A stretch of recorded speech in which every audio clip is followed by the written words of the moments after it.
so they are. This plane became the Eagle 580 with the addition of a 6-cylinder, 580 cubic inch fuel-injected engine, building out of a 375 horsepower. Up the wall with 5 from the wall.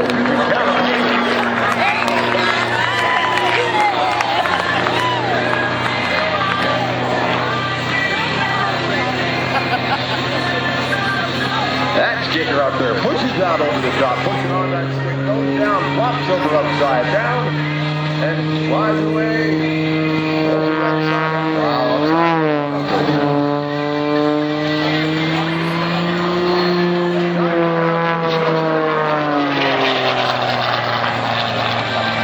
Wow, once again, using that speed, he's built up in that dive to climb up in the air, and he's going to do a double snap roll.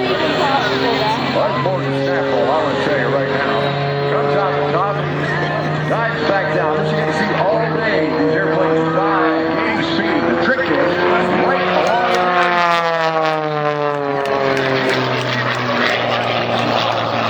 point roll out front, like what he did right there at the end, that hard pull on the stick about 4 or 5 G's.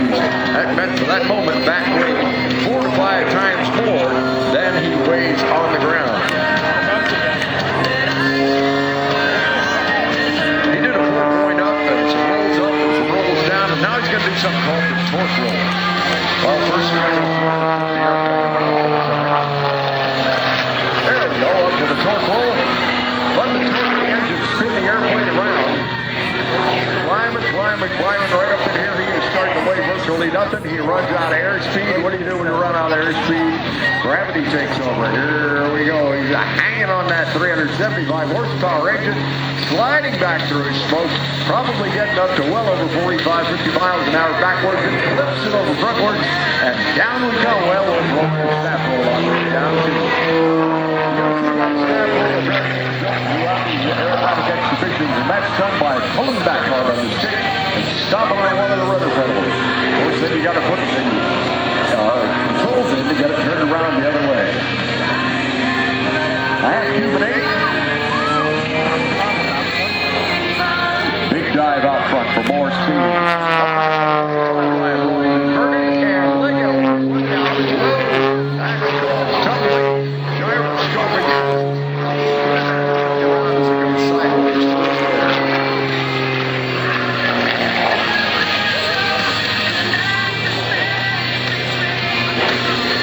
Matt has had all kinds of honors, including being the highest-ranking American, finishing 3rd in the world in 1998.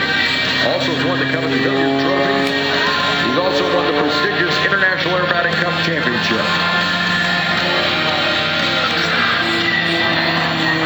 I want you to notice when he rolls his airplane around, he gets down and ground effect. You get a lot of speed there. He's going to take this right up over the top.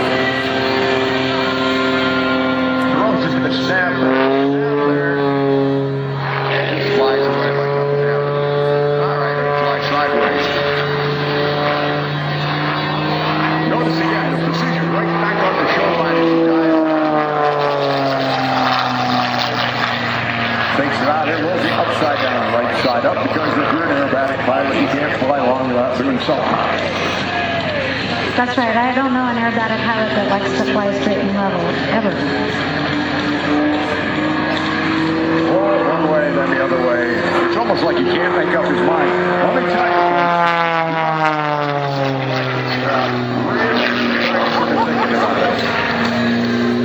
This almost looks like a square root. No, he decided, when I get up here, I'm just going to start messing with the controls and see what happens. It's almost like he wants the instructions for a moment, but that's not what happened. Just as they make them up out here, this is not freestyle. This is all very carefully worked out and planned. They start at a very high altitude, but set at altitude 4, they try not to water. That's how they practice it. They're so secure with it that they can bring it right down close to the ground. And you're not allowed to fly that close to the ground in aerobatics without a special license. You don't think that's scary coming down toward there, close to 240 miles an hour right at the ground? You've got another thing coming. Roll the airplane to his left. Holds it perfectly straight up in the air.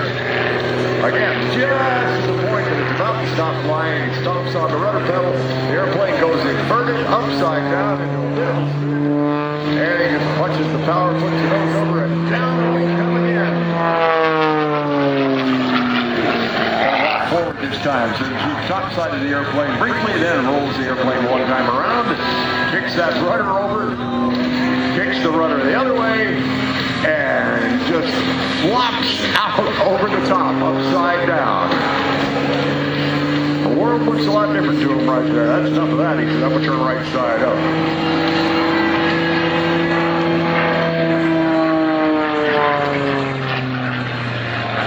Out he goes to the right side, back on the stick up that 45-degree line. Speed bleeding off, coming over the top with his wheels up, his head down, but he sides and wants to flip right way. Step rolls that way, around that way, around the way. And we'll roll to get unwound.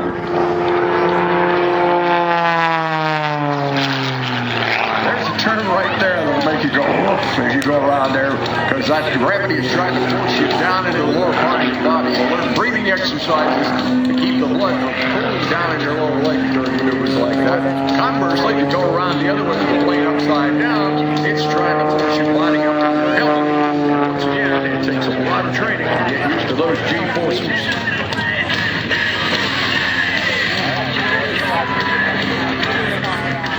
Out he goes to the right side with a big turn out there. Smoke comes back on, just so you know where he is.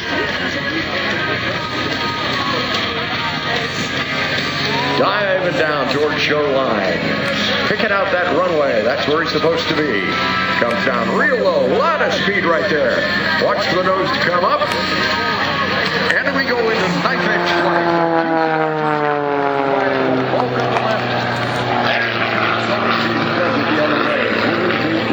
Not easy. You got to work like the chickens to fly that. Over the top, upside down. Right side up. Now he's not sure what side he wants up. Have you ever seen an airplane?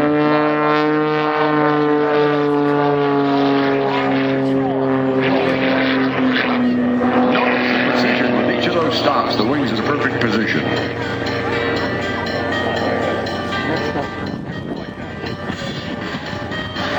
This plane weighs just 1,300 pounds and can withstand 10 G's positive and negative, can roll at 400 degrees a second.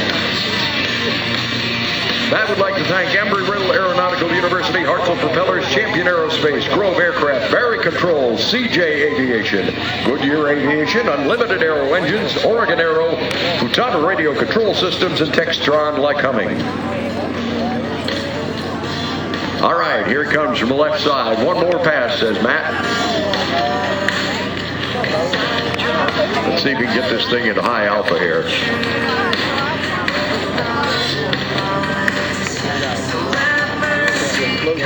Up comes the nose. Rolling the airplane.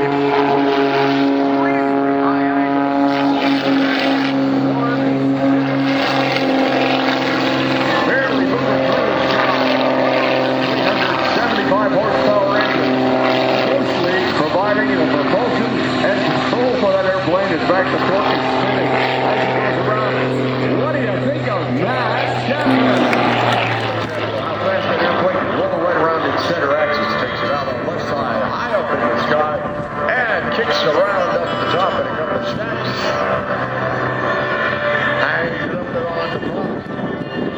I can't tell whether he's upside down or right side up, but I hope he does. Of course he does. A lot of people wonder how in the world these pilots get oriented in these maneuvers. And again, it's practice, practice, practice. You learn what the flight is. Over your head. And you snap your head around there to get that view. And that's how you get in and out of these maneuvers. It takes a lot more than most would recognize to be able to be an aerobatic pilot. And to keep it going, you need practice all the time. Some of them fly as much as 3 times a day just to stay in shape. One of the other things you should know about a flight they have a very large cockpit, so they have visibility, canopy that is, so they have visibility in all directions as best they can get. They're sitting in there with very little airflow coming into the airplane, and the engine right on the other side of a big piece of aluminum firewall. These engines are air-cooled. They don't have radiators, and consequently it gets extremely hot in that cockpit. It's also doing a lot of physical labor. It's not uncommon for an aerobatic pilot to lose 2 to 3 or more pounds just by sweating during a routine like this. Big dive again. Gain speed because of course it's all used up in that. Probably doing close to 250 miles an hour. The bottom goes upside down. There's that upside down push I was talking about. When he's upside down like that, goes through that maneuver, the forces, the G-forces, try to ram him right up into his helmet. But of course, he's strapped in there with a 5-point harness. It's been tightened down with ratchets to hold him into that seat. The only thing that moves is his arms, his legs, and his head. Very difficult to lift him up.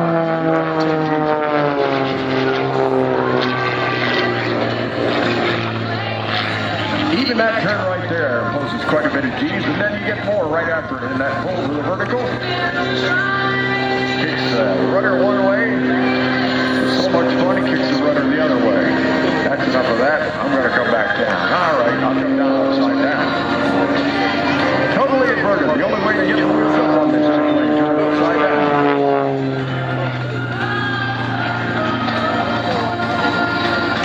Again, understand, this is an airplane built purposely for this sort of flying. This is not an airplane you would fly for comfort.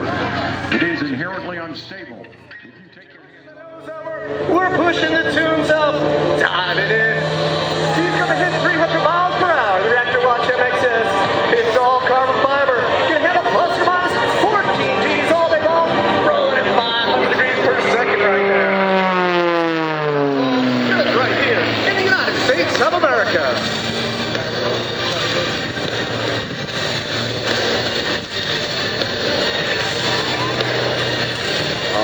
Drops made his way up high to the left side of the Airshow box. Note now as he performs the inside-outside knife edge spin, how rapidly he's going to lose altitude versus the standard flat spin that we'll see later on. He's coming down fast. Now he's going to switch it to the other side. That's a hard transition. Rob's going to put all that good energy to use. The next maneuver you're going to see, he's the only guy on the planet tumbling an aircraft by pulling on the stick like this. The inside tumble with Rob Howland at the controls.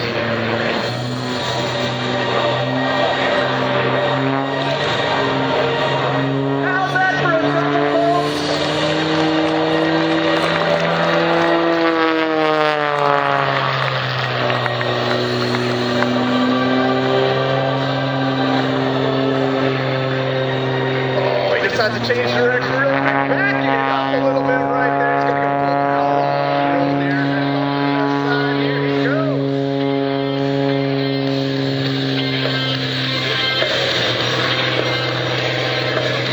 They call the line one at a time, ready to play. Now and anyway, no time to lose. We've got to move steady now.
see if this one works out.